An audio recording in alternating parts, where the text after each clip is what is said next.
கர்த்தருடைய பரிசு நாமத்திற்கு ஸ்தோத்திரம் உண்டாவதாக. இன்றைய ஜீவவாத்திய நிகழ்ச்சியை கேட்டுக்கொண்டிருக்கும் அனைவரையும் கர்த்தருடைய பரிசு நாமத்தினால் வாழ்த்துகிறேன், ஆசீர்வதிக்கிறேன்.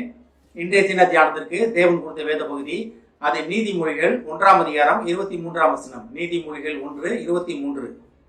என் கடிந்து கொள்ளுதலுக்கு திரும்புங்கள், இதோ என் ஆவியை உங்களுக்கு அருளுவேன், என் வார்த்தைகளை உங்களுக்கு தெரிவிப்பேன்.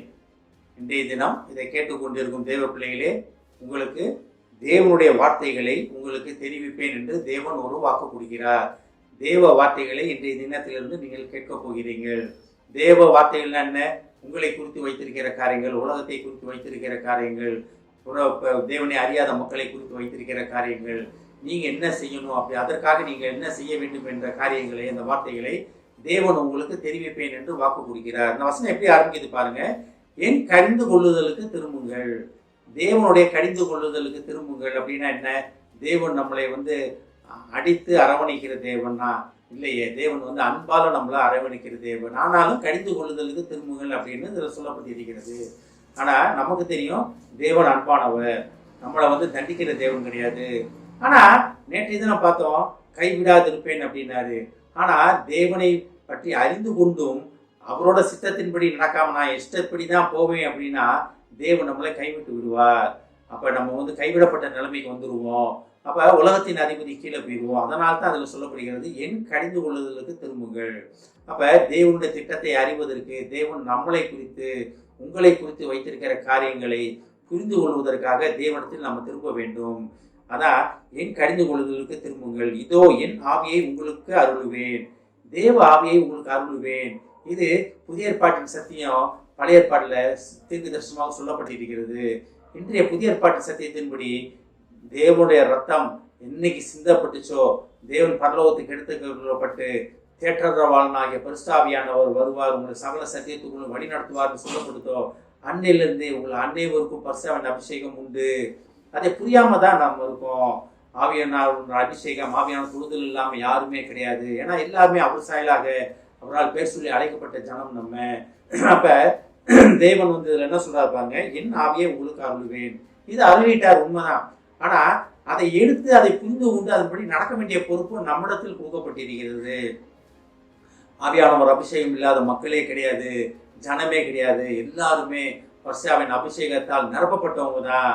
ஆனா அந்த அபிஷேகத்தை உணர்ந்து, ஆவியானவர் தனக்குள் வாசம் பண்ணுவதை உணர்ந்து நம்ம செயல்படும் போது தேவனுடைய திட்டத்தை நிறைவேற்றுவதாக நம்ம காணப்படுவோம்.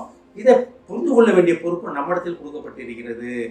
நமக்கு தான் வேணும். நன்மையை தீமை முன்பாக வைத்திருக்கிறேன் அப்படின்னா நம்ம எதை புரிந்து கொள்கிறோம், எதை எடுத்துக்கொள்கிறோம். இந்த ஆப்ஷன் இந்த ஒரு காரியம் நம்மகிட்ட கொடுக்கப்பட்டிருக்கிறது. தேவன் நம்மளை கண்டித்து அடித்து கூப்பிடுற தேவன் கிடையாது. அன்பாலே அரவணைக்கிற தேவன். என் கடிந்து கொள்ளுதலுக்கு திரும்புங்கள், இதோ என் ஆவியை உங்களுக்கு அருளுவேன். அப்ப தேவ ஆவியால் நம்ம நிரப்பப்பட்டு இருக்கிறோம். தேவ ஆவியால் நிரப்பப்பட்டதை நம்ம உணர்வோமா? எத்தனை பேருக்கு டங்ஸ்ல பேச முடியும்? நம்ம தேவன் கைவிடுகிற தேவன் கிடையாது. நம்ம தான் முயற்சி பண்ணணும். அதை வெளியெடுப்பதற்கு, அதை உணர்வதற்கு நம்ம தான் முயற்சி பண்ணணும்.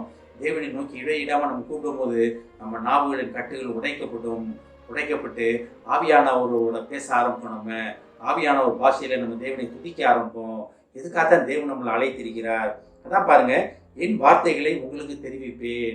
ஆவியின் அபிஷேகத்தால் நிரம்பி ஆவியானவரோட பாஷையில தேவனுடன் நம்ம பேசும் பொழுது தேவ வார்த்தைகளை நம்ம தெரிந்து கொள்வோம். தேவன் நம்மளை குறித்து வைத்திருக்கிற திட்டங்களை, நம்மளை குறித்து வைத்திருக்கிற காரியங்களை நம்ம புரிந்து கொண்டு தேவனுக்காக சாட்சியாக, தேவனுக்காக நம்ம ஓட ஆரம்பிப்போம். தேவனுக்காக ஓட ஆரம்பிப்போம்னு நம்ம சொல்றதோட நம்ம தேவனுடைய திட்டத்தில் நடக்க ஆரம்பிப்போம். நம்மளை குறித்து தேவன் ஏற்கனவே எல்லாமே பிளான் பண்ணி வச்சுட்டாரு. அதை புரிந்து கொண்டு நம்ம போக வேண்டிய ஒரே ஒரு பொறுப்பு மட்டும் நம்மளை கொடுக்கப்பட்டிருக்கிறது. அதனால தான் தேவன் உங்களுக்கு இன்றைய நம்ம கேட்டுக்கொண்டிருக்கும் விசுவாசிகள் அனைவருக்கும் தேவன் கேட்கிற ஒரு காரியம் என்னவென்றால், என் கடிந்து கொள்ளுதலுக்கு திரும்புங்கள், நான் உங்களை எனது ஆவியால் நிரப்பியிருக்கிறேனே அப்படின்னு சொல்றதா பாருங்க. அதோடு இல்லாம என் வார்த்தைகளை, தேவ வார்த்தைகளால் உங்களை நிரப்புவேன். தேவ வார்த்தைகளால் உங்களை நிரப்புவேனா என்ன அர்த்தம்? இன்றைய தினத்திலிருந்து, இன்றைய நொடிப்பொழிலிருந்து நீங்கள் பேசுவது எல்லாமே தேவனுடைய வார்த்தைகளை பேச போறீங்க. தேவனுடைய சித்தத்தை நீங்க நடத்த போறீங்க. இதற்காகத்தான் தேவ வார்த்தைகளால் உங்களை நிரப்புவேன்னு சொல்லியிருக்காரு. அது உங்களுக்கு கொடுப்பேன்னு சொல்லியிருக்காரு. ஆமென். ஜெபிப்போம். எங்களை அதிகமான அன்பின் பரலோக பிதாவே, நாங்கள் உங்கள் கடிந்து கொள்வதற்கு திரும்பும்படி நீர் எங்களை அழைப்பதற்காக நன்றி ஆண்டவரே. உமது ஆவியின் அபிஷேகத்தை நாங்கள் புரிந்து கொண்டு அதன்படி நடக்கும் எங்களை அழைப்பதற்காக நன்றி ஆண்டவரே. தகப்பனே, அப்படி நாங்கள் நடக்கும் பொழுது தகப்பனே, நீர் உமது வார்த்தைகளால், உமது காரியங்களால், உமது வல்லமையால் எங்களை நிரப்புவேன் என்பதற்காக நன்றி நன்றி நன்றி ஆண்டவரே. இதை கேட்டுக்கொண்டிருக்கும் ஒவ்வொருவரையும் ஆசீர்வதிக்கிறோம் அப்பா. ஒவ்வொரு குடும்பத்தையும் ஆசீர்வதிக்கிறோம் ஆண்டவரே. குடும்பத்திலே திருமணத்திற்கு காத்திருப்பவர்களை முதுகத்தை தெரியணும் அப்பா. ஒரு நல்ல திருமண வாழ்க்கையை அவர்களுக்கு ஆயத்தப்படுத்தும் ஆண்டவரே. நல்ல மணமகனை மணமகளை அவர்களுக்கு ஆயத்தப்படுத்தி வைத்திருக்கிற மணமகன் மணமகளை அவர்களுக்கு காண்பியும் ஆண்டவரே. தேவையில சந்தியும் ஆண்டவரே. ஆசீர்வதிக்கிறோம் அப்பா. இயேசுவின் மூலமாய் கேட்கிறேன் நல்ல பிதாவே, ஆமென். கர்த்தர் உங்களை ஆசீர்வதிப்பாராக.